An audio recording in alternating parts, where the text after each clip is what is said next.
Megastar చిత్రంలో Raviteja remuneration అంతేనా? Mass మహారాజా రవితేజ తాను మెగాస్టార్ చిరంజీవి ఫ్యాన్ అని చాలా సందర్భాల్లో స్పష్టం చేశాడు.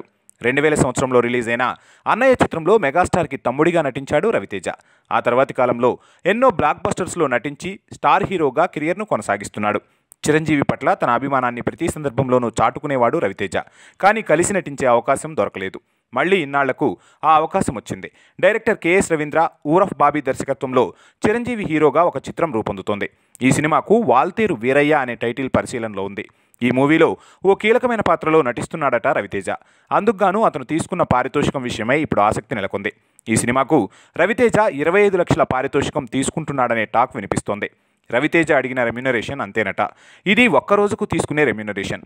మైత్రి మూవీ మేకర్స్ లాంటి భారీ నిర్మాణ సంస్థ నుంచి ఇంత తక్కువ రెమ్యూనరేషన్ తీసుకుంటున్నాడేంటా అని విశ్లేషకులు విస్తుపోతున్నారు.